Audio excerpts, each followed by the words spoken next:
అలాగే ముఖ్యంగా సృష్టి అంతట్లో చాలా చెప్పాలంటే అద్భుతకరమైన చెట్టు ఏదైనా ఉందంటే ఇందాక బ్లెస్సీ చెప్పినట్టుగా మొట్టమొదటిగా అంజూరపు చెట్టు అండి. దేవునికి స్తోత్రం, హల్లెలూయా. చెట్లన్నిట్లో కూడా చాలా విభిన్నంగా చాలా అద్భుత రీతిగా ఉండే చెట్టు ఏవైనా ఉంది అంటే అంజూరపు చెట్టు అండి. అంజూరపు చెట్టు గురించి దేవుడు నాకు నిన్న కొన్ని విషయాలు బయలుపరుస్తూ వచ్చాడు. అంజూరపు చెట్టు ఎట్లా ఉంటుందంటే అది 15 అడుగుల ఎత్తు, 25 అడుగుల వెడల్పుతో ఆ చెట్టు ఉంటుందంటండి. ఆ చెట్టు చూడడానికి చాలా అందంగా కనిపిస్తుందంట. ఇంకా ఎలా ఉంటుందంటే మొత్తానికి చెప్తున్నాడు, ఆ చెట్టు ఒక గొడుగులాగా ఉంటుందంట. దేవునికి స్తోత్రం, హల్లెలూయా. ఈ చెట్టు ఎక్కడ కనిపిస్తుంది ఎక్కువ అంటే మనం చూసుకుంటే పాలస్తీనా దేశంలో ఎక్కువ శాతము ఎక్కడ పడితే అక్కడ ఆ యొక్క చెట్లు అంటే అవి పెరుగుతూ ఉంటాయి అన్నమాట. ఈ అంజూరపు చెట్లు అంటే మన ఇండియాలో దొరకడం చాలా కష్టం, కానీ అబ్రాడ్ అనగా పాలస్తీనా అలాంటి ప్లేసెస్కి వెళ్ళినప్పుడు కనుక మనం చూస్తే ఈ అంజూరపు చెట్లు అక్కడక్కడ మొలిచినట్లు మనకి కనిపిస్తూ ఉంటుందండి. ఇది ఎలా ఉంటుందో నేను మీరు ఆల్రెడీ చెప్పాను. ఇది ఎలా అంటే ఒక గొడుగులాగా ఉంటుందంట. దేవునికి స్తోత్రం. ప్రజలందరూ కూడా దాని కిందకి వచ్చి ఆ చెట్టు కిందకు వచ్చి చక్కగా సేద తీర్చుకుంటూ ఉండేవారంట ఆనాటి కాలంలో.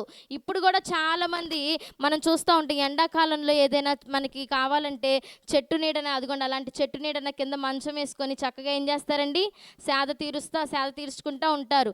అలాగే ఆనాటి కాలంలో కూడా ఏం చేసేవారంటే ఈ అంజూరపు చెట్టు నీడన చాలామంది వెళ్ళి అక్కడ సేద తీర్చుకుంటూ ఉండేవారంట. దేవునికి స్తోత్రం. వాక్యం మనకి ఏం చెబుతుందో ఈ అంజురపు చెట్టు గురించి ఒకసారి మనం ధ్యానం చేద్దామండి.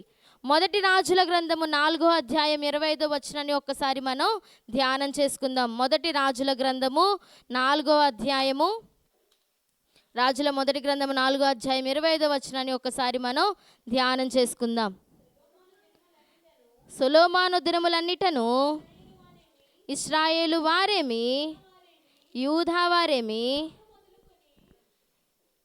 ఎన్నో చదువుతున్నారండి, 4:25, 4వ అధ్యాయము 25. సొలొమోను దినములన్నిటను ఇశ్రాయేలు వారేమి యూదా వారేమి దాను మొదలుకొని బెర్షెబా వరకును తమ తమ ద్రాక్ష చెట్ల క్రిందను అంజూరపు చెట్ల క్రిందను నిర్భయముగా నివసించుచుండిరి. దేవునికి స్తోత్రం. జకర్యా గ్రంథం 3వ అధ్యాయం 10వ వచనాన్ని కూడా ఒక్కసారి మనం ధ్యానం చేసుకుందామండి. జకర్యా గ్రంథము 3వ అధ్యాయము 10వ వచనాన్ని ఒక్కసారి మనం ధ్యానం చేసుకుందాం. ఆ దినమున ద్రాక్ష చెట్ల క్రిందను అంజూరపు చెట్ల క్రిందను కూర్చుండుటకు మీరందరూ ఒకరినొకరు పిలుచుకొని పోవుదురు. ఇదే సైన్యములకు అధిపతియగు యెహోవా వాక్కు. దేవునికి స్తోత్రం. మీకా గ్రంథం 4వ అధ్యాయం 4వ వచనాన్ని కూడా ఒక్కసారి మనం ధ్యానం చేసుకుందామండి. మీకా గ్రంథము 4వ అధ్యాయము 4వ వచనాన్ని కూడా ఒక్కసారి మనం ధ్యానం చేసుకుందాం. ఎవరు భయము లేకుండా ప్రతి వాడును తమ ద్రాక్ష చెట్ల క్రిందను తమ అంజూరపు చెట్ల క్రిందను కూర్చుండును. సైన్యములకు అధిపతియగు యెహోవా మాట ఇచ్చి ఉన్నాడు. దేవునికి స్తోత్రం, హల్లెలూయా. రాజుల మొదటి గ్రంథం అవ్వచ్చు, మీకా గ్రంథం అవ్వచ్చు, జకర్యా గ్రంథం అవ్వచ్చు, వీటన్నిటిలో కూడా తెలియపరుస్తున్న మాట ఏంటంటే ద్రాక్ష చెట్ల నీడను అంజూరపు చెట్ల నీడన అనేక మంది కూడా వచ్చి ఏం చేస్తున్నారండి, కూర్చుంటున్నారంట. ఎందుకు కూర్చుంటున్నారంటే ఆ చెట్టు కింద కూర్చోవడము చాలా ఎంతో విలువైనది అని దేవుడు అక్కడ మాట్లాడుతున్నాడు. యెహోవా సెలవిచ్చి ఉన్నాడు అని తెలియపరుస్తున్నారండి. దేవునికి స్తోత్రం. ఈ మొట్టమొదటిగా ఈ అంజూరపు చెట్లు ఎలా కనిపిస్తున్నాయంటే ఈ అంజూరపు చెట్టు నీడనిచ్చే చెట్టుగా మనకి కనిపిస్తుంది. ఏంటండి, నీడనిచ్చే చెట్టుగా కనిపిస్తుంది. రక్షింపబడిన మన అందరము కూడా ఎలా ఉండాలో తెలుసా? రక్షింపబడని వారు అవ్వచ్చు, లేదంటే ఇంక ఎవరికైనా సరే మనం ఎలా ఉండాలి అంటే నీడనిచ్చే వారిగా ఉండాలి. దేవునికి స్తోత్రం. ప్రభు వలె ఆశ్రయ స్థానముగా మనము కూడా అనేక మందికి ఆశ్రయం ఇచ్చేవారిగా ఉండాలి. చాలామంది పేరుకి క్రైస్తవులని చెప్పుకుంటారు, కానీ వారి యొక్క జీవితాల్లో ఆదరణ అనేది ఉండదండి. ఆదరించలేరు ఎదుటి వ్యక్తుల్ని. కానీ అంజూరపు చెట్టు మనకేం నేర్పిస్తుందో తెలుసా? ఇది ఆదరించి సేద తీర్చే చెట్టులాగా మనకి కనిపిస్తుంది. చక్కటి నీడనిస్తుంది అనేక మందిని తన కిందకి తీసుకొచ్చి చక్కటి నీడను ఆ అంజూరపు చెట్టు ఇస్తుందంట. ఈరోజు ప్రియ జనాంగమా, నీవు ఏ నీడను నివసిస్తున్నావో ఒక్కసారి ఆలోచించు. నీవు అనేక మందికి నీడగా ఉన్నావా లేదా అనే విషయాన్ని కూడా ఒకసారి ఆలోచించు. దేవుని పిల్లలు అని చెప్పుకుంటున్న వారు నీవు అనేక మందికి నీడగా, ఆశ్రయముగా, అనేక మందికి ఆదరణిచ్చే రీతిగా నీవు ఉంటున్నావా లేదో ఒక్కసారి నిన్ను నీవే ప్రశ్న వేసుకో. అదే మాట్లాడుతున్నాడు. ఈ అంజూరపు చెట్టు ఎలా ఉంటుందో తెలుసా? నీడనిస్తుందంట. దేవునికి స్తోత్రం. చాలామంది దుఃఖంలో ఉన్నప్పుడు, బాధలో ఉన్నప్పుడు, కన్నీరు కారుస్తూ గుండెంతా పగిలిపోయే రీతిగా అంతో బాధపడుతున్నప్పుడు, ఒంటరిగా ఉన్నప్పుడు ఏం చేస్తారండి? ఏడుస్తూ ఉంటారు. ఆ బాధను ఎవరికి కూడా పంచుకోవడానికి వారు ఇష్టపడరు. అలాంటి వారి దగ్గరికి వెళ్ళి నువ్వు చేయాల్సిందేంటో తెలుసా? నువ్వు చక్కటి ఆదరణకరమైన మాటలు మాట్లాడగలగాలి. చక్కటి ఎంతో భరోసాతో నింపిన మాటలు మాట్లాడగలాలి. వారి జీవితంలో తిరిగి ఉజ్జీవాన్ని, నిర్జీవమైపోయిన వారి యొక్క జీవితాన్ని తిరిగి నువ్వు ఎలా అయినా సరే వారిలో ఒక చక్కటి ఆశను రేపే రీతిగా నీ మాటలు ఉండాలి. అంటే నీ ఎలా ఉండాలంటే, నువ్వు వెళ్ళిన ప్రతి ప్రాంతంలో కూడా సమాధానము కలిగి ఉండాలి. అనేక మంది నీ దగ్గరకు వచ్చినప్పుడు వారి జీవితాల్లో సేద తీర్చబడాలి. దేవునికి స్తోత్రం. పలానా వారి ఇంటికి వెళ్ళినప్పుడు నిజంగా నాకు ఎంతో సంతోషము కలిగింది. నేను బాధలో, దుఃఖములో వారి ద్వారా నేనేదో పొందుకుంటానని కాదు, కానీ వారు నాకు ఏమి చేయకపోయినా వారి మాటలు నన్ను ఎంతో ఊరటిచ్చాయనే సాక్ష్యాన్ని నువ్వు పొందుకోవాలి. ప్రియ జనాంగమా, ఈ అంజూరపు చెట్టు కిందకి అనేక మంది కూడా వస్తున్నారు. వారి భయాన్ని పోగొట్టుకోవడానికి వస్తున్నారంట. దేవుడు మాట్లాడుతున్నారు, మీరందరూ కూడా ఈ అంజూరపు చెట్టున నీడని రావాలి, మీకు ఎలాంటి ఆపద కూడా ఉండదు అని దేవుడు మాట్లాడుతూ వస్తున్నాడు. ప్రియ జనాంగమే, ఈరోజు నువ్వు క్రైస్తవులని చెప్పుకొని రక్షింపబడి ఆయన రక్తంలో కడిగి ఆయన వల్ల నువ్వేం చేయాలో తెలుసా? నీవు కూడా అనేక మంది ఆదరణ కలిగించే రీతిగా ఉండాలి. అనేక రకముగా ఆదరణతో కూడిన మాటలు నువ్వు మాట్లాడగలగాలి. ఈ లోకంలో దుఃఖిస్తున్న వారు చాలామంది మనకు కనిపిస్తూ ఉంటారు. ఆదరణ లేక నిస్పృహలో నిండిపోయిన వారి లోకంలో మనకి చాలామంది కనిపిస్తూ ఉంటారు. అలాంటి వారి దగ్గరికి వెళ్ళి కనీసం ఒక్కసారైనా నీ కోసము ఎవరు లేరని నువ్వు అనుకోకమాకమ్మా, నీ కోసం ఎవరు లేరని నువ్వు అనుకోమాకండి. నీ కోసం ఉన్నవారు గొప్ప దేవుడున్నాడని ఈ రకములైన ఆదరణకరమైన మాటలు, పురికొల్పే మాటలు, చక్కటి ఉత్సాహాన్ని తీసుకొచ్చే మాటలు ప్రతి క్రైస్తవుడు, విశ్వాసి అన్న నీకు ప్రతి ఒక్కరు కూడా అనేక మందికి తెలియపరిచే రీతిగా ఉండాలండి. దేవునికి స్తోత్రం. హల్లెలూయా. అలాంటి వారిని ఆదరించగలిగే స్థితిలో నువ్వు ఉన్నావా లేదో ఒక్కసారి ఆలోచించండి. ఎలాంటి పరిస్థితిలో ఉన్నావు నువ్వే అసలు ఏ నీడలో నువ్వు నివసిస్తున్నావు? దేవుని నీడలో నివసిస్తున్నావా, లేదంటే ఇంకా ఏ నీడలో నువ్వు నివసిస్తున్నావు? రక్షింపబడిన నీవే ఆదరించగలుగుతున్నావా, ఆదరించలేకపోతున్నావా? ఒక్కసారి ఆలోచించుకోండి. నిన్ను నీవే ప్రశ్న వేసుకో. దేవుడు మాట్లాడుతున్నాడు, ఈ అంజూరపు చెట్టుని సృష్టించిన నేను అది చక్కగా అనేక మందికి నీడనిస్తుంది.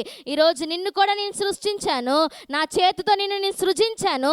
నీవేం చేస్తున్నావు? నా రక్తంలో కడగబడిన నిన్ను నేను శుద్ధురాలిగా మార్చాను, శుద్ధునిగా మార్చాను. నువ్వు ఎవరికి నీడనిస్తున్నావు, ఎవరికి ఆదరిస్తున్నావు, ఎవరిని నీవు నీ వైపుకు అనగా ఆ ఉత్సాహపరితముగా మాట్లాడే రీతిగా నువ్వు ఏం చేస్తున్నావని దేవుడు ప్రశ్న వేస్తున్నాడు. ప్రియ జనాంగమా, ఈ అంజూరపు చెట్టును దేవుడు చూపిస్తున్నాడు.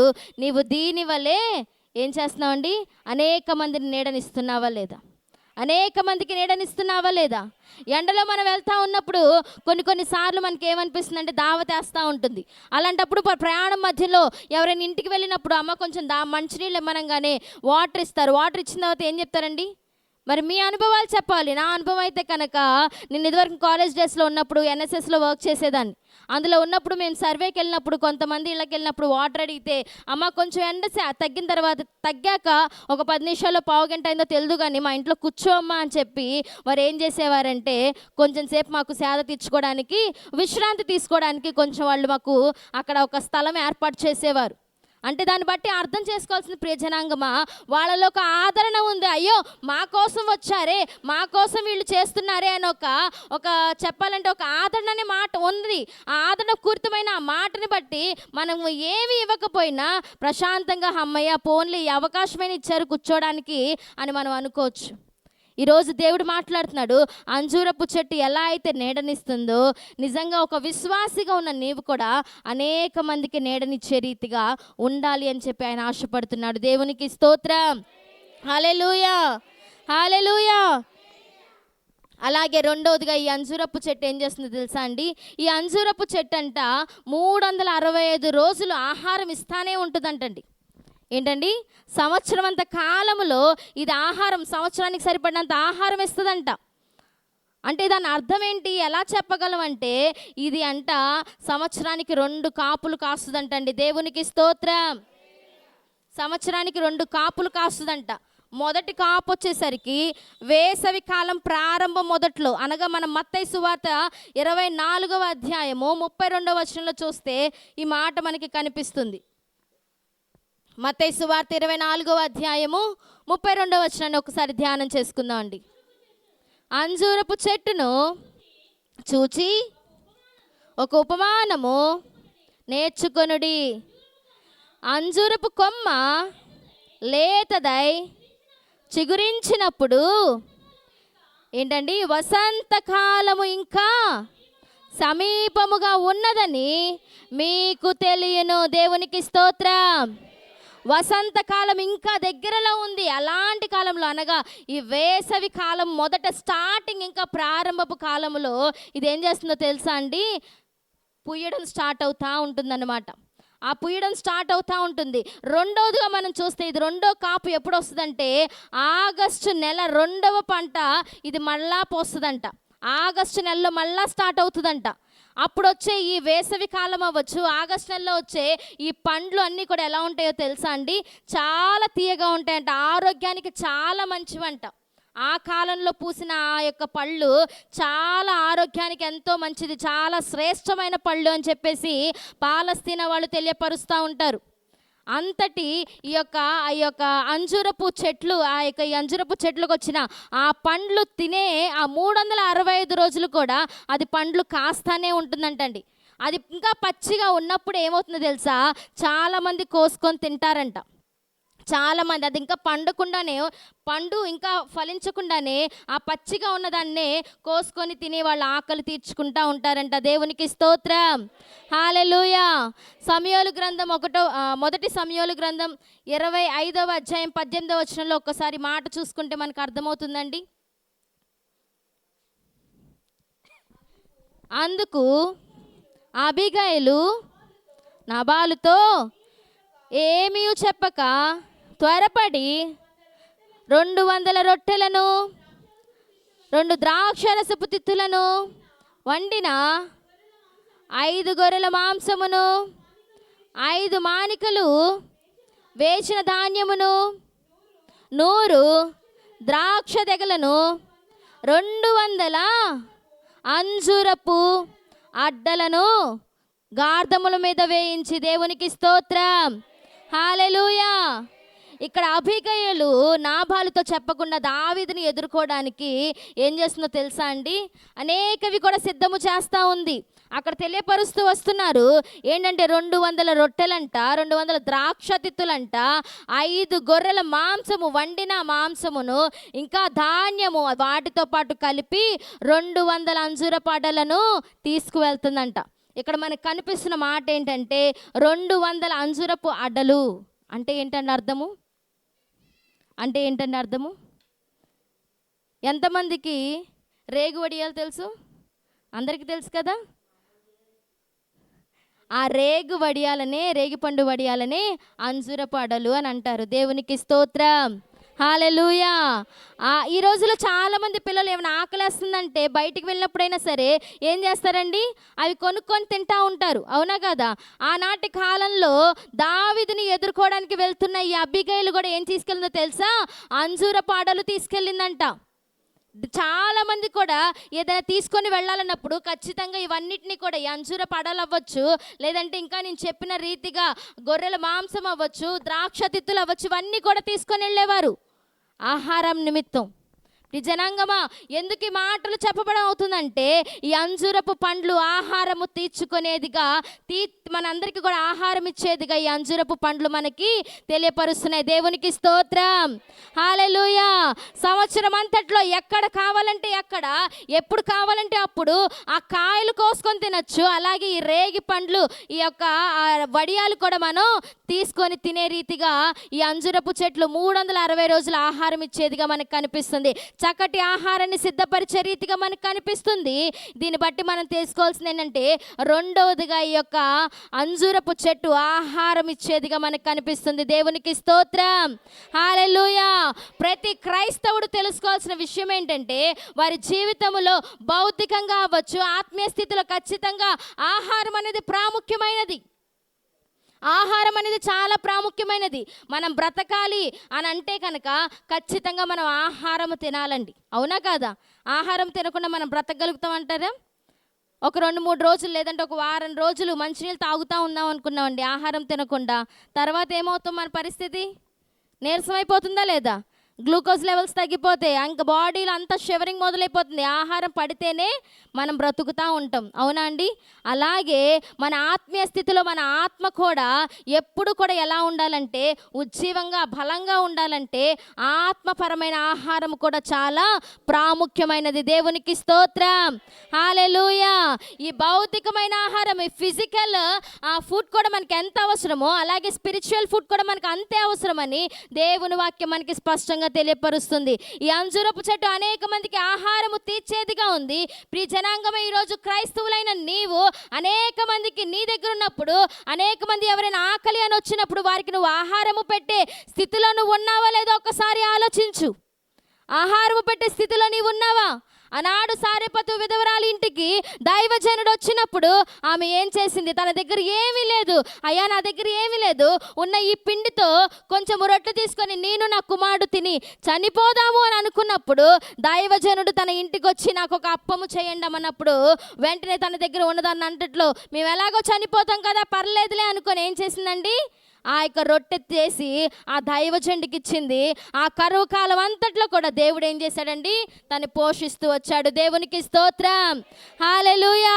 ఈరోజు నీ ఇంట్లో ఏది లేదు, అయ్యో నేను ఇంకా వేరే వాళ్ళకి ఏం పెట్టగలను నువ్వు అనుకుంటున్నావేమో, కానీ నీకు లేని స్థితిలోంచే నువ్వు ఇతరులకు పెట్టగలిగితే ఆ లేమిలోంచి దేవుడు నిన్ను ఆశీర్వదించడం మొదలు పెడతాడు. దేవునికి స్తోత్రం కలుగును గాక, హల్లెలూయా.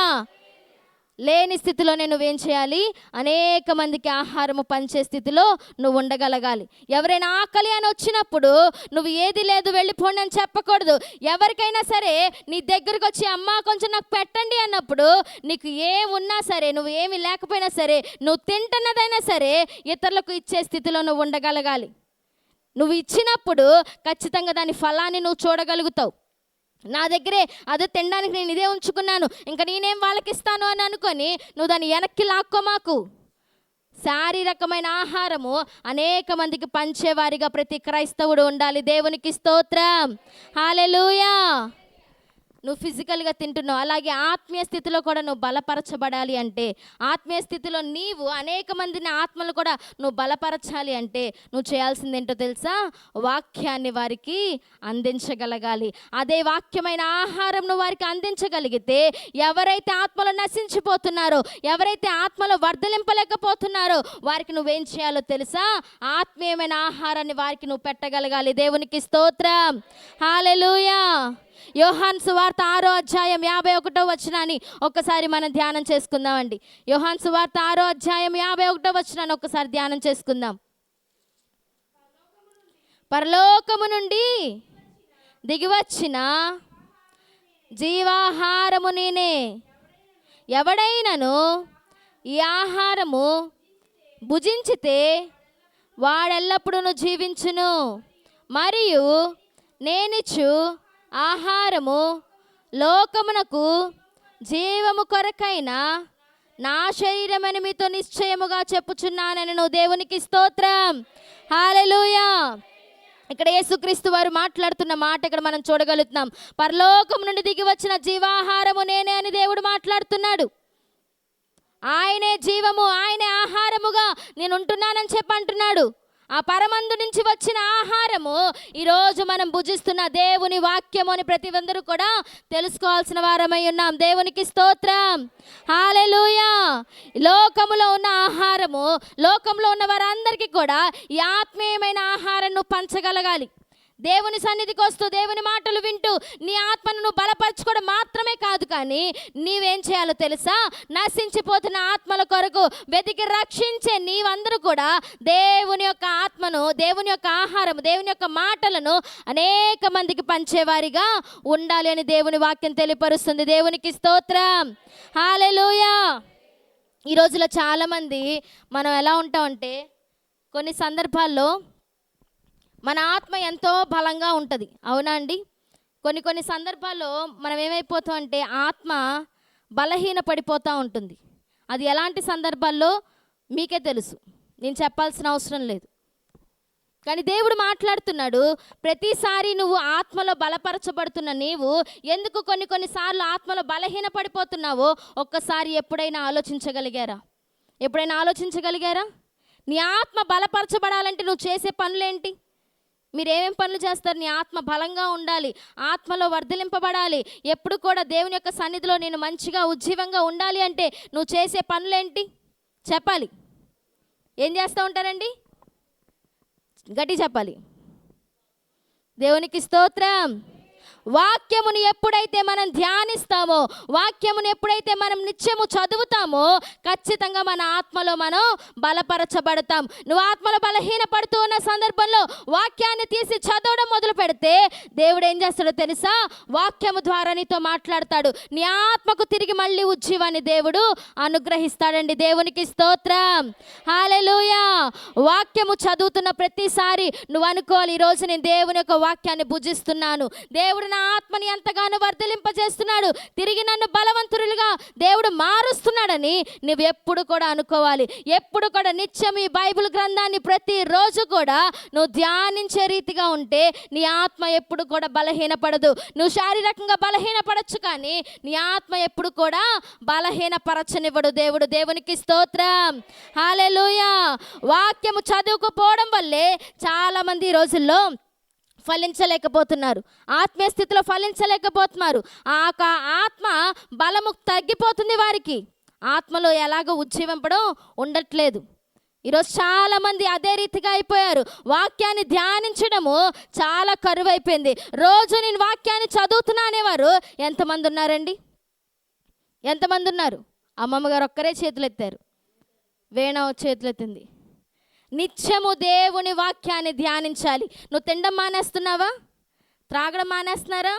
పడుకోవడం మానేస్తున్నారా? చెప్పాలి. మీ పనులు చేసుకోవడం మానేస్తున్నారా? నిత్యం అవసరమైనవి రోజువారి పనులు ప్రతిదీ మీరు చేసుకుంటున్నారు కదా. అలాంటప్పుడు దేవుని వాక్యము మన యొక్క శరీరానికి అవ్వచ్చు, మన ఆత్మకు అవ్వచ్చు, బలపరిచే రీతిగా ఉంటున్న ఆ వాక్యాన్ని ఎందుకు చదవలేకపోతున్నారు? ఎందుకు నిర్లక్ష్యం చేస్తున్నారు? ఒక్కసారి మిమ్మల్ని మీరే ప్రశ్న వేసుకోండి. ఎందుకు మనం ధ్యానించలేకపోతున్నాం? ఎందుకు నిత్యము దేవుని సన్నిధిలో ఈ వాక్యాన్ని ధ్యానించలేకపోతున్నాం? ఈ వాక్యము ధ్యానిస్తే నీ జీవితం ఫలభరితంగా మార్చబడుతుంది. నువ్వు వాక్యాన్ని ధ్యానించలేకపోతే నీ ఆత్మ బలహీన పడిపోతుంది. దురాత్మ శక్తులతో నువ్వు పోరాడాలన్నా, నీకు వస్తున్న శోధనతో నువ్వు పోరాడాలన్నా, వాటిపై జయాన్ని నువ్వు పొందుకోవాలన్నా ఈ వాక్యమే నీకు ఎంతో ఆధారపడుతున్న విషయాన్ని ప్రతి ఒక్కరు కూడా గ్రహించాలండి. దేవునికి స్తోత్రం, హల్లెలూయా. అందుకనే ఈ అంజూరపు చెట్టును చూసి యేసుక్రీస్తు వారు ఎన్నాళ్ళు నిన్ను భరించాలి, ఇంకా నువ్వు ఫలించవా అని చెప్పేసి దానిపైన కోపడడం ఏమాత్రము కూడా తప్పు కానే కాదండి. ఈరోజు ప్రియజనాంగమా, దేవుడు మనల్ని కూడా చూసి ఎన్నాళ్ళు నిన్ను భరించాలి, ఇంకా నువ్వు ఫలించవా, ఇంకా ఎప్పుడు ఇలాగే ఉంటావా, ఇంకా నీ జీవితం వింటేనా నేను ఫలించాలని ఆశపడుతున్నప్పుడు నువ్వు ఎందుకు నా మాటలు వినడానికి ఆసక్తి చూపట్లేదని దేవుడు నీ మీద కూడా కోపడంలో ఏమాత్రము కూడా తప్పు కానే కాదండి ప్రియజనాంగమా. ఒకసారి ఆలోచించు, ఈ అంజూరపు చెట్టు అనేక మందికి ఆహారాన్ని పంచే రీతిగా ఉంది. ఈరోజు నువ్వు లోక ప్రకారంగా ఆహారం పంచుతున్నావు, ఆత్మీయంగా కూడా నశించిపోతున్న ఆత్మలకు ఆహారం పంచాలంటే ముందుగా నీవు ఆహారాన్ని, ఆత్మీయమైన ఆహారాన్ని నువ్వు భుజించాలి. నువ్వు భుజించి బలపరచబడినప్పుడు అనేక మందికి నీవు కూడా ఏం చేస్తావు తెలుసా? ఈ ఆత్మీయమైన ఆహారాన్ని పంచగలుగుతావు. ఈ ఆత్మీయమైన ఆహారం పంచబడినప్పుడు అనేక మంది జీవితాలు ఫలభరితంగా నువ్వు మార్చే రీతిగా ఉంటావు. నువ్వు కూడా అదే రీతిగా ఫలభరితంగా దేవుడు నిన్ను కూడా చేస్తాడు. దేవునికి స్తోత్రం, హల్లెలూయా. దైవ వాక్యము కొరకు ఆకలి ఎంత మనకి ఎక్కువ ఉండాలంట, అవునా అండి? ఇప్పుడు 12, 1 గంట అవ్వగానే పిల్లలందరూ కూడా ఆకలేస్తుంది ఆకలేస్తుంది ఆకలేస్తుంది అని చెప్పేసి ఇంటికి వెళ్ళేదాకా కూడా వాళ్ళు ఏం చేస్తారంటే అసలు ఇంటికి కూడా వెళ్ళనీయకుండా బయట దారిలోనే కొనిపించేసుకుంటూ ఉంటారు. అవునా? అవునా కాదండి? అంటే వాళ్ళు తట్టుకోలేరు ఆకలికి. ఏదో ఒకటి ముందు పడిపోవాలి, మనకి కడుపులో పడితే కానీ ప్రశాంతంగా మనకి ఉండదు. అలాగే నువ్వేం చేయాలో తెలుసా? దేవుని యొక్క వాక్యము కొరకు అలాగే కనిపెట్టి ఆకలి ఇంకా ఎక్కువగా నీకు ఉండాలన్నమాట. అంటే వాక్యం వినాలి, వాక్యాన్ని చదవాలి, వాక్యాన్ని ధ్యానించాలి, ఆ వాక్యాన్ని భుజించాలి అన్న కోరిక నీలో ఎక్కువగా ఉండాలని దేవుడు మాట్లాడుతున్నాడండి. దేవునికి స్తోత్రం, హల్లెలూయా. అంతమంది ఈ రోజుల్లో ఎవరైనా ఉన్నారా దేవుని వాక్యము కోసం? దేవుని వాక్యము కోసం అలా ఎదురు చూసేవారు ఎవరైనా ఉన్నారా? వాక్యం ఒక గంట లేదంటే గంట కంటే ఒక 5 నిమిషాలు 10 నిమిషాలు ఎక్కువ అయ్యేసరికి మన యొక్క మనస్సులు లేదంటే మన యొక్క మొహాలు ఏమైపోతాయండి? అది ఏమైపోతాయి? వాడిపోతాయి.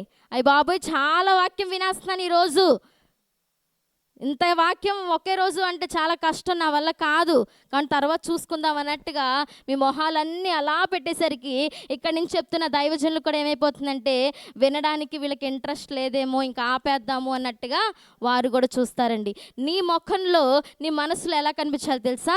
వాక్యం ఇంకా నేను వినాలి, ఇంకా దేవుడు నాతో మాట్లాడితే బాగుండు, ఇంకా నా ఆత్మది దేవుడు ఇంకా మాట్లాడితే బాగుండు అన్న రీతిగా ఉంటే ఇక్కడ చెబుతున్న దైవజనులు అనగా పరిశుద్ధాత్మ దేవుడు కూడా ఇంకా నీతో మాట్లాడడానికి ఇష్టపడతాడు. ఇంకా నీ యొక్క ఆత్మని ఇంకా ఫలించడానికి ఆయన ఇష్టపడతాడు. దేవునికి స్తోత్రం, హల్లెలూయా.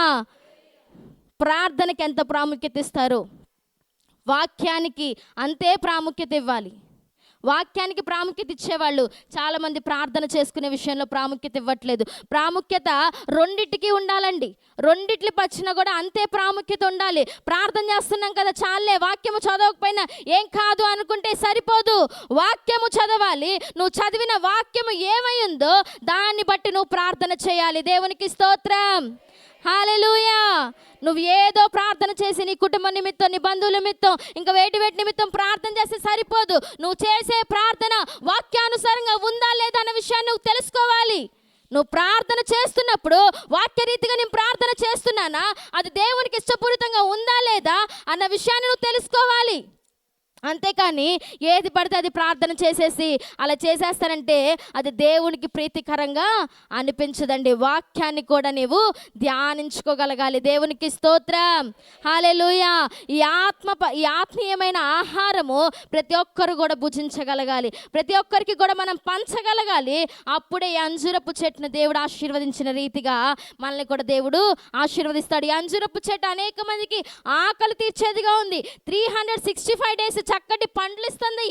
తీయని పండ్లు, శ్రేష్టమైన పండ్లు, ఆరోగ్యకరమైన పండ్లను ఇది ఇస్తుందండి. ఈరోజు ప్రియ జనాంగమా, ఒక చక్కటి ఆత్మీయ స్థితిలో ఎదుగుతున్న నీవు అనేక మందికి ఆత్మీయమైన ఆహారాన్ని పంచగలుగుతున్నావా లేదా ఒక్కసారి ఆలోచించు. ఒక్కసారి నేను నీవే ప్రశ్న వేసుకో. నిజంగా నీ అనేక మందికి ఆత్మీయమైన ఆహారాన్ని పంచుతున్నానా? ఏంటి నా పరిస్థితి? ఇంకా నేను ఎందుకు ఇంకా పంచకుండా ఇలాగే నేను ఎందుకు జీవిస్తున్నాను? ఇలా జీవిస్తే నా దేవుడికి ఏమాత్రం కూడా ఇష్టముగా ఉండదు కదా అని నువ్వు ఆలోచించి ఇకనైనా సరే దేవుని యొక్క వాక్యాన్ని అనేక మందికి పంచే రీతిగా మార్చబడాలి. దేవునికి స్తోత్రం, హల్లెలూయా. మూడో విషయాన్ని మనం ధ్యానం చేసుకుందామండి. ఈ అంజూరపు చెట్టులో ఉన్న మూడో విషయాన్ని మనం ధ్యానం చేసుకుందాం. ఇది ఎలా ఉంటుందంటే ఈ అంజూరపు చెట్టు అంట ఫలించే విషయంలో చాలా విచిత్రంగా ఉంటుందంట. అంటే ఎలా ఉంటుందంటే చలికాలంలో దీని యొక్క ఆకులన్నీ ఏమైపోతాయంటే రాలిపోతూ ఉంటాయంట. రాలిపోతూ ఉన్న సందర్భంలో ఎప్పుడైతే వేసవి కాలం స్టార్ట్ అవుతుందో ఆ వేసవి కాలం స్టార్ట్ అయిన వెంటనే ఆ చిగురు అనేది పుడతా ఉంటుందంట. ఆ చిగురు పుట్టినప్పుడు ఆ చిగురు చివర పిందెలు లాంటివి, పువ్వులు లాంటివి వస్తూ ఉంటాయి. అలాంటివి ఆ పువ్వులు, ఆ పిందెలు వస్తున్న సమయంలో వెంటనే ఏమవుతుందో తెలుసా, ఎప్పుడైతే రాలిపోయినాయో ఆకులు, తిరిగి ఆకులన్నీ కూడా చాలా పెద్ద పెద్దగా చిగురించడం మొదలు పెడుతుందంట. అలా చిగురిస్తూ ఆ పిందెలన్నిటినీ, ఆ రోపలన్నిటినీ ఏం చేస్తుందంటే, ఆ పిందెలు అవ్వచ్చు, పూలు అవ్వచ్చు, అలా ఆకులన్నీ కూడా ఏం చేస్తుందంటే అన్నీ కప్పేస్తుందంట రోపలకి. అంటే పైకి ఎలా కనిపిస్తుందంటే చాలా కళగా, చాలా అద్భుతంగా, చూడడానికి చాలా అందంగా కనిపిస్తుందంట ఈ అంజూరపు చెట్టు ఈ పూత పూసే కాలంలో. అలాంటి కాలంలో మనం చూసుకుంటే పైన ఎంతైతే ఎక్కువ ఆకులు ఉంటాయో ఆ ఆకులున్న చెట్టుకి ఖచ్చితంగా లోపల ఏముంటాయి తెలుసా, పండ్లుంటాయి, చక్కటి పిందెలుంటాయి, పూలుంటాయి. ఇవన్నీ కూడా ఈ అంజూరపు చెట్లో లోపలన్నీ ఉంటాయంటండి. అలాంటి సందర్భంలో యేసుక్రీస్తు వారు దూరం నుంచి చూసిన ఈ అంజూరపు చెట్టుని, ఆహా ఈ చెట్టు నిండా ఎన్నో ఆకులు ఉన్నాయి, ఖచ్చితంగా దీనికి పళ్ళు ఉంటాయి అన్న ఆశతో దగ్గరికి వెళ్ళి ఆ పండ్లన్నీ కూడా చూశారంటండి. ఆ మాటలు చదువుదాం మనం. మార్కు సువార్త 11వ అధ్యాయం 13వ వచనాన్ని ఒకసారి ధ్యానం చేసుకుందాం. మార్కు సువార్త 11వ అధ్యాయము 13వ వచనాన్ని ఒకసారి మనం ధ్యానం చేసుకుందాం.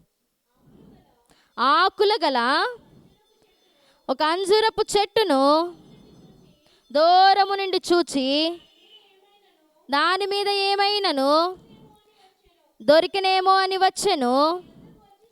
దాని యొద్దకు వచ్చుచుండగా ఆకులు తప్ప మరి ఏమీ కనబడలేదు. ఏలయనగా అది అంజూరపు పండ్ల కాలము కాదు. దేవునికి స్తోత్రం, హల్లెలూయా.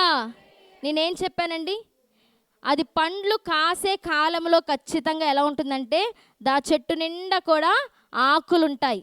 అది పూయని కాలం అయితే, పూయని కాలం కాకపోతే ఆ చెట్టు నిండా ఏమైపోతుందో తెలుసా, ఆకులన్నీ కూడా రాలిపోతాయి. కానీ ఎప్పుడైతే యేసుక్రీస్తు వారు దూరం నుంచి చూసి ఆ యొక్క అంజూరపు చెట్టుకి, అయ్యో చక్కటి ఆకులు ఉన్నాయి కదా, అయితే దీనికి ఖచ్చితంగా పండ్లు ఉంటాయన్న ఆశతో యేసుక్రీస్తు వారు ఆశతో ఆ చెట్టు దగ్గరికి వచ్చినప్పుడు ఆ అంజూరపు చెట్టు యేసుక్రీస్తు వారిని ఏం చేసిందో తెలుసా అండి, నిరాశపరిచేసింది. ఆ పండ్లు ఏమీ కనిపించలేదు. ఎక్కడ చూసినా, చెట్టు మొత్తం చూసినా ఆకులే ఉన్నాయి తప్ప ఆ యొక్క పండ్లు కానీ లేదంటే ఆ పిందెలు కానీ ఏమీ కనిపించలేదు. అప్పుడు యేసుక్రీస్తు వారికి చాలా కోపం వచ్చేసిందండి. చాలా కోపం వచ్చేసి ఆ అంజూరపు చెట్టుని ఏం చేశారో తెలుసా, శపించేశారు. దేవునికి స్తోత్రం, హల్లెలూయా. ఈ రోజుల్లో చాలామంది క్రైస్తవులను చెప్పుకుంటున్న వారు పైకి భక్తిపరంగా కనిపిస్తూ ఉంటారు. పైకి చాలా భక్తులేమో, దేవుని యందు ఇది తప్ప ఇలాంటి వారిని ఎక్కడ చూడలేదేమో అన్నట్టుగా మనుషుల దృష్టికి ఎలా కనిపిస్తారో తెలుసా అండి, చాలా ఉన్నతమైన భక్తి కలవారిగా కనిపిస్తూ ఉంటారు. కానీ ఈ అంజూరపు చెట్టు ఎలా అయితే ఆకులతో ఉండిపోయిందో, లోపల మాత్రం ఎలాంటి పండ్లు లేవో, వీరి యొక్క జీవితంలో ఎవరైతే భక్తి నటిస్తున్నారో అలాంటి వేషధారుల యొక్క జీవితంలో వారి యొక్క క్రియ అనేది, ఫలం అనేది వారి జీవితంలో ఉండదండి, వారి జీవితంలో ఉండదు. అలాంటి వారిని యేసుక్రీస్తు వారు చూసినప్పుడు, అలాంటి వారిని దేవుడు చూస్తే ఆ అంజూరపు చెట్టుని ఎలా అయితే శపించేశాడో, ప్రియ జనాంగమా, దేవుడు కూడా అలాంటి భక్తిగా నటించే వారి జీవితంలో క్రియ లేకుండా, విశ్వాసము లేకుండా, వారి జీవితంలో ఫలం లేకుండా ఎవరైతే ఉంటారో వారిని కూడా దేవుడు శపించడంలో ఎలాంటి తప్పు కూడా ఏమీ ఉండదండి. ఒక్కసారి ఆలోచించండి. నీ జీవితం బహుగా చక్కగా ఉంది అని నువ్వు అనుకుంటున్నావు, నేను ఎంతో భక్తి చేస్తున్నానని నువ్వు అనుకుంటున్నావు. కానీ నీ జీవితంలో ఫలం లేకపోతే, నీ జీవితంలో క్రియ అనే విశ్వాసము లేకపోతే, నీవు ఎలాంటి ఫలము పొందుకోకుండా ఉంటే నీ జీవితంలో శాపకరమైనది వస్తుందేమో జాగ్రత్త. దేవుడు ఆశపడుతున్నాడు నువ్వు ఫలించాలి అని, ఆత్మలో ఫలించాలని దేవుడు ఆశపడుతున్నాడు. ఆత్మీయమైన ఫలాలు నువ్వు పొందుకోవాలని దేవుడు ఆశపడుతున్నాడు. ఆ అంజూరపు చెట్టు ఆకుల్ని చూసిన యేసుక్రీస్తు వారు అయ్యో పండ్లు ఉంటాయి అని చెప్పేసి ఆశపడి వచ్చారు. యేసుక్రీస్తు వారు ఈరోజు నీ దగ్గరికి కూడా ఎంతో భక్తిగా కనిపిస్తున్నావు కదా అని దేవుడు నీ దగ్గరికి వచ్చి నిన్ను గమనించినప్పుడు, నీలో క్రియ లేకపోతే, నీలో కరెక్ట్ అయిన విశ్వాసము లేకపోతే, నువ్వు ఫలభరితమైన జీవితాన్ని నువ్వు జీవించలేకపోతే ఆయన ద్వారా నువ్వేమైపోతావో ఒక్కసారి ఆలోచించుకోండి. ప్రియజనాంగమా, దేవుడు మాట్లాడుతున్నాడు. క్రియలేని విశ్వాసము మృతమని దేవుడు చెప్తున్నాడు. పైకి భక్తిగా నటించేసి లోపల నీ జీవితంలో కుళ్ళు కుతంత్రాలతో నిండిపోతుందేమో. జాగ్రత్త, దేవుడు శపిస్తే ఎంతో భయంకరంగా ఉంటుంది. అంజూరపు చెట్లను కూడా దేవుడు శపించేశాడు. నీ జీవితాన్ని దేవుడు శపించక మునిపే నీ జీవితంలో ఏం పొందుకోవాలో తెలుసా? ఆత్మీయమైన ఫలాలను నువ్వు పొందుకునే రీతిగా ఉండాలి. దేవునికి స్తోత్రం. హల్లెలూయా, హల్లెలూయా. దేవుడు అంట ఆశపడతాడంట, ప్రతి ఒక్క విశ్వాసి బహుగా ఫలించాలి అని దేవుడు ఎంతో ఆశపడతాడంట. అలా బహుగా ఫలించినప్పుడు ఆయన ఎంతో సంతోషిస్తాడంట. నా కుమార్తె, నా కుమారుడు నా యందు ఆత్మీయ స్థితిలో ఎంతో ఫలిస్తున్నాడు అని చెప్పేసి దేవుడు ఎంతో సంతోషిస్తాడంటండి. కానీ ప్రియ జనాంగం, నువ్వు ఇంకా ఫలభరితమైన జీవితము నువ్వు పొందుకోకుండా ఉండి, ఎప్పటి నుంచో నేను దేవుని సన్నిధికి వస్తున్నాను, ఎప్పటి నుంచో నాకు దేవుని వాక్యాలు తెలుసు, నేను ప్రార్థన చేస్తాను, అది చేస్తానని చెప్తే ఏమాత్రము సరిపోదు. నీ జీవితంలో ఫలము అనేది లేకపోతే ఎంత ప్రార్థన చేసినా, పైకి ఎంత భక్తి నటించినా సరే, దేవుని దృష్టిలో నువ్వేమైపోతావు తెలుసా? ఉమ్ము వేయబడతావు. జాగ్రత్త ప్రియ జనాంగమా. దేవుడు శపిస్తే ఎంత భయంకరంగా ఉంటుందో ఒకసారి ఆలోచించండి. భక్తి లేని జీవితము, పైకి భక్తిగా నటించి వేషధారుల వలె నువ్వు ఉంటే, వేశ్యనైనా క్షమిస్తాను కానీ వేషధారులు నేను క్షమించను అని దేవుడు మాట్లాడాడు.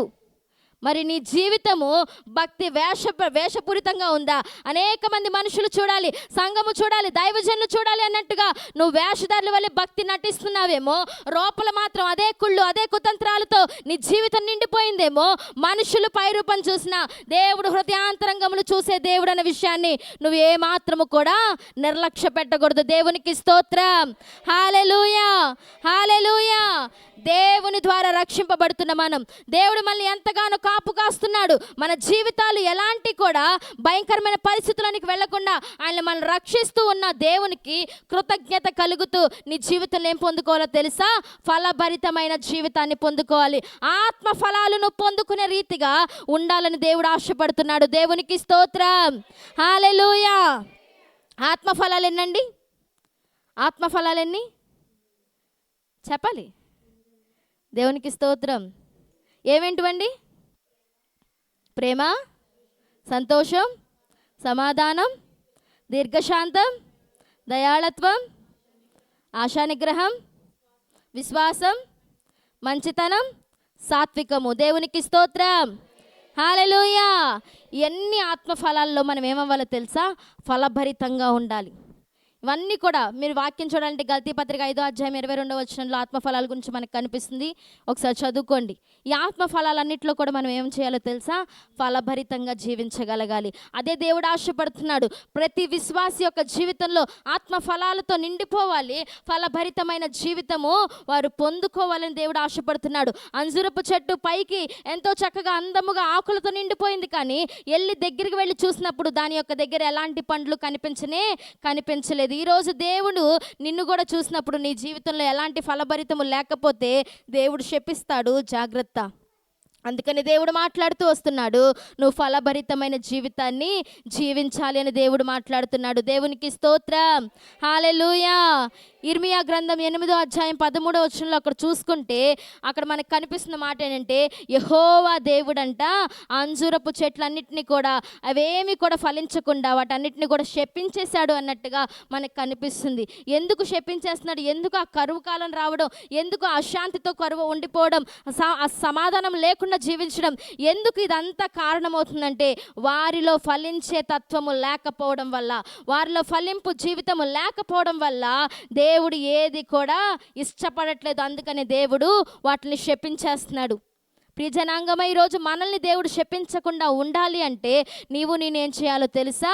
ఖచ్చితంగా దేవునిలో ఆత్మ ప్రకారముగా ఎప్పుడు కూడా మనం వర్ధిల్లాలి. ఫలభరితమైన జీవితాన్ని పొందుకునే వారిగా మనం ఉండాలని దేవుడు ఆశపడుతున్నాడు. దేవునికి స్తోత్రం. హల్లెలూయా. చివరిగా నా కొన్ని మాటలు చెప్పి నేను ముగిస్తానండి. ఈ యొక్క అంజూరపు చెట్టు మరొకటి దేనికి గుర్తుగా ఉందంటే, రాజుల 2వ గ్రంథము 20వ అధ్యాయం 7వ వచనాన్ని ఒక్కసారి మనం ధ్యానం చేసుకుందామండి.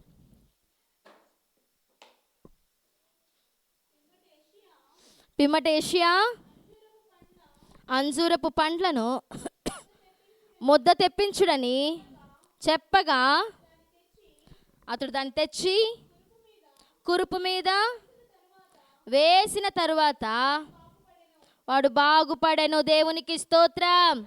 హల్లెలూయా. ప్రియ జనాంగమా, ఈ అంజూరపు చెట్టు ఎలా కనిపిస్తుందంటే, ఈ అంజూరపు ఆకులు అవ్వచ్చు, ఆ పండ్లు అవ్వచ్చు, ఆరోగ్యాన్ని ఇచ్చేదిగా మనకి కనిపిస్తుంది.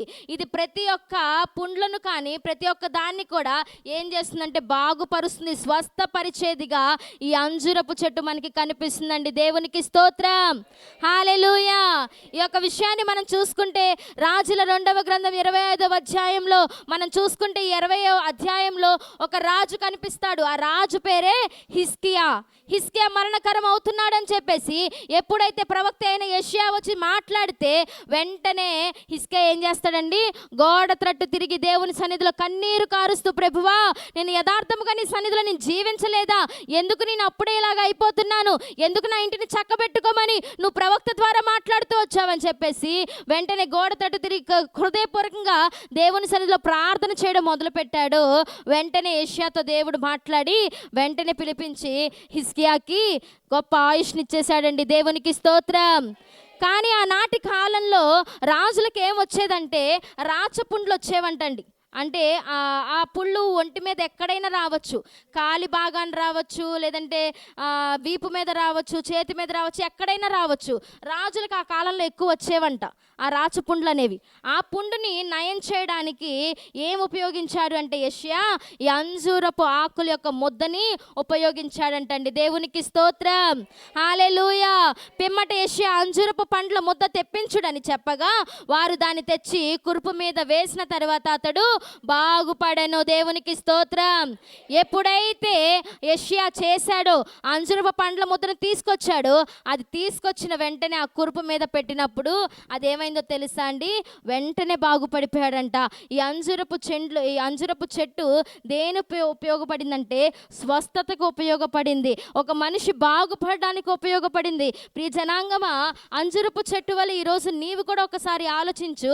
దేవుని యందు రక్షింపబడిన నీవు, దేవుని ద్వారా ఎంతో సంతోషంగా జీవిస్తున్న నీవు, దేవుని ద్వారా ఎంతో కాపుదల సంరక్షణగా జీవిస్తున్న నువ్వు అనేక మందికి మానసికమైన బాధలతో బాధపడుతున్న వారి హృదయ గాయాలను మాన్పే రీతిగా నువ్వు ఉన్నావా, వారి యొక్క గుండె గాయాలను ఇంకా రేపే రీతిగా నువ్వు జీవిస్తున్నావా? ఒక్కసారి ఆలోచించు. ఎలా ఉంటున్నావండి? కొంతమంది మాటలతో హింసిస్తూ ఉంటారు, కొంతమంది మాటలు చాలా పదునైనదిగా ఉంటుంది. ఎవరైనా చంపాలంటే గొడ్డలు కత్తి అవసరం లేదంట, మాటలుంటే చాలంట, చాలా షార్ప్గా ఉంటాయంట మాటలు. ఆ మాటలను బట్టి ఎదుటివారు ఎంతో కృంగిపోతారంట. మాటలు బట్టే చాలామంది చనిపోతూ ఉంటారు. రీసెంట్గా మనం దైవజనులు చెప్పారు కదండి, ఎవరో వచ్చి తను ఏమి చేసేలేదు, ఆ యొక్క గీతాంజలిని ఎవరో వచ్చి ఏమీ అనలేదు, కానీ ఓన్లీ కామెంట్స్, మాటల ద్వారా ఏం చేశారంటే చాలా ఘోరంగా హింసించేశారు ఆమెని. చాలా ఘోరంగా హింసించినప్పుడు తన పరిస్థితి ఏమైపోయిందో తెలుసా? ఎవ్వరికి చెప్పుకోలేకపోయింది. అందుకే తాను వెళ్ళిపోయి ఆత్మహత్య చేసేసుకుందండి. ఎవరు ఏం చేయలేదు, తన తప్పు కూడా కాదు. ఈవెన్ తన తప్పు కూడా కాకపోయినా అనేక మంది అనేక మాటలు మాట్లాడుతున్నారు, ఇష్టానుసారమైన మాటలు మాట్లాడుతున్నారు. పోన్లే ఎవరో నాకేంట్లే, నేనెందుకు భయపడాలి, నేనెందుకు బాధపడాలి అని ఏం అనుకోలేదు. అయ్యో అన్నది నన్ను ఇంత ఘోరంగా మాట్లాడుతున్నారేంటి నా గురించి, నేను అలా పెరగలేదు కదా, అలా నేను ఉండలేదు కదా అని ఎంతో మనస్తాపానికి గురైపోయి తనను తాను ప్రాణత్యాగాన్ని చేసేసుకుందండి. ఈ జనాంగమా, ఈరోజు నీ మాటలు ఎదుటి వ్యక్తికి గాయపరిచేదిగా ఉంటుందా, ఎదుటి వ్యక్తిని గాయాన్ని మాన్పే రీతిగా నీ మాటలు ఉంటున్నాయో ఒక్కసారి ఆలోచించు. నీ హృదయము, నువ్వు అలాంటి పరిస్థితిలో ఉన్నప్పుడు ఎవరైనా వచ్చి నీ దగ్గర అలాంటి మాటలు మాట్లాడుతున్నప్పుడు నీ హృదయం ఎంత గాయపడుతుందో, నీవు కూడా ఎదుటి వ్యక్తుల దగ్గర ఉన్నప్పుడు అలాంటి గాయపరిచే మాటలు ఏ మాత్రము కూడా మాట్లాడకూడదు. అంజూరపు చెట్టు బాగుపరిచేదిగా కనిపిస్తుంది. ఈరోజు క్రైస్తవుడు విశ్వాసి అని చెప్పుకుంటున్న నీవు ఎలా ఉండాలో తెలుసా? ఎదుటివారి గుండెలో ఉన్న భారము, ఎదుటివారి గుండెలో ఉన్న ఆ గాయము మాన్పేదిగా నీ జీవితం ఉండాలి, మాన్పేదిగా నీ మాటలు ఉండాలి తప్ప ఆ గాయాన్ని రేపేదిగా ఇంకా వాళ్ళని బాధ పెట్టే రీతిగా నీ యొక్క మాటలు ఉండకూడదని దేవుడు మాట్లాడుతున్నాడు. దేవునికి స్తోత్రం. హల్లెలూయా.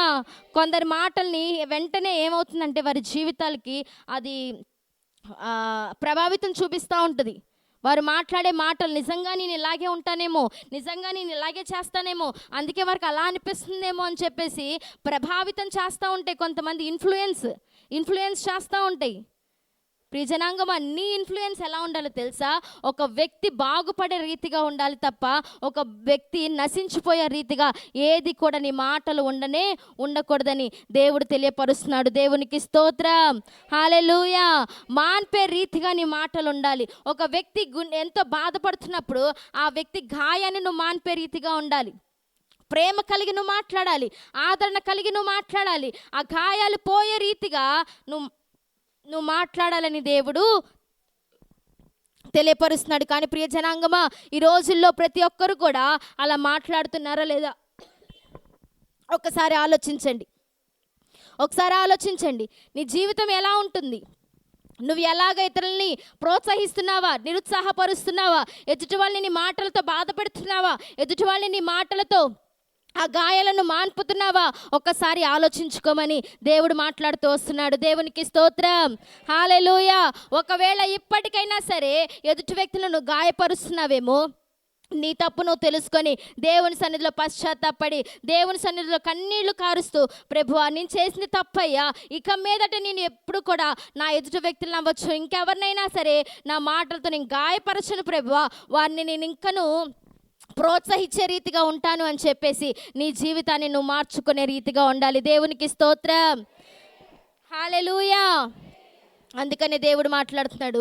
ఈ అంజూరపు చెట్టుని దేవుడు చూపిస్తున్నాడు, అది చక్కటి బాగుపరిచే రీతిగా ఉన్నది. ముందుగా మనం చూసుకుంటే ఈ అంజూరపు చెట్టు 4 విషయాలు తెలియపరిచానండి. ఈ అంజూరపు చెట్టు ఎలా ఉన్నది? నీడనిచ్చేదిగా ఉంది. ప్రియజనాంగం, ఒక క్రైస్తవుడివే నువ్వు ఎలాంటి నీడలో ఉన్నావో, నువ్వు ఎలాంటి వారికి నీడనిస్తున్నావో ప్రతిదీ కూడా ఒక్కసారి ఆలోచించుకో.